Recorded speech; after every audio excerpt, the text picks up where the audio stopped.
अमेरिकी राष्ट्रपति ने जो टैरिफ वॉर शुरू किया है मैक्सिको, कनाडा और चाइना पर जो टैरिफ लगाए हैं, उसके बाद में अमेरिका में ही बैठे दुनिया के 7वें सबसे अमीर वॉरेन बफे ने उन पर आरोप लगाया है कि डोनाल्ड ट्रंप का ये जो कदम है वो एक्ट ऑफ वॉर है, जो हमको युद्ध की तरफ ले जाता है, युद्ध की तरफ ले जाने वाला एक कदम है। How do you think tariffs will affect the economy?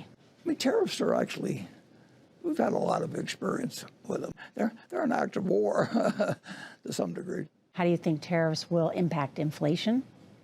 Over time, they're a tax on goods. I mean, you know, the tooth fairy doesn't pay them. I mean,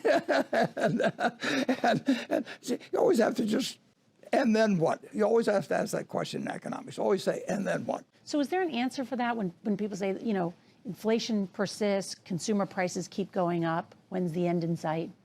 No, prices will be higher 10 years from now and 20 years from now and 30 years from now. Warren Buffett का कहना है कि मैं 101 अरब का tax चुकाता हूं और उसके बाद ये उम्मीद बिल्कुल भी नहीं करता कि आप किन्हीं देशों पर टैरिफ लगा दें और उस टैरिफ के बाद में मैं महंगा सामान खरीदूं और हमारे उपभोक्ताओं को समस्या हो। टैरिफ लगाने का जो एक उद्देश्य था, ट्रंप दूसरे देशों को डराना चाह रहे थे, लेकिन दूसरे देशों के डरने के साथ साथ उनके खुद के देश में भी ये समस्याएं टैरिफ लगाने के बाद बढ़ेंगी। बाहर के देश का जो सस्ता माल आ रहा था, टैरिफ लगेगा, टैरिफ दोगुना होगा, बढ़ेगा, तो वहीं अमेरिकी नागरिकों को ही वो माल महंगा मिलेगा। वॉरेन बफे ने कहा कि जो डोनाल्ड ट्रंप ने टैरिफ वॉर लगाया है वो एक युद्ध जैसा कदम है।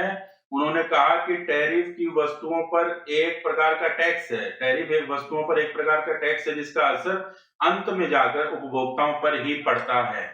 उन्होंने इसके साथ ये भी जोड़ा कि इसको बचाने के लिए कोई टूथ फेरी नहीं आने वाली है, यानी कि जैसा हम पहले बच्चों में कहते थे कि बच्चों का दांत टूट जाता था तो टूथ फेरी एक होती है, दांत को छुपा के रख दो, मिट्टी में दबा दो, टूथ फेरी आएगी, नया दांत लाएगी, गिफ्ट देगी। तो ऐसा कुछ भी नहीं होने वाला और इस टैरिफ वॉर का अंततः पूरे दुनिया पे बहुत गंभीर असर पड़ सकता है और ट्रंप ने इस टैरिफ वॉर की शुरुआत कर दी है।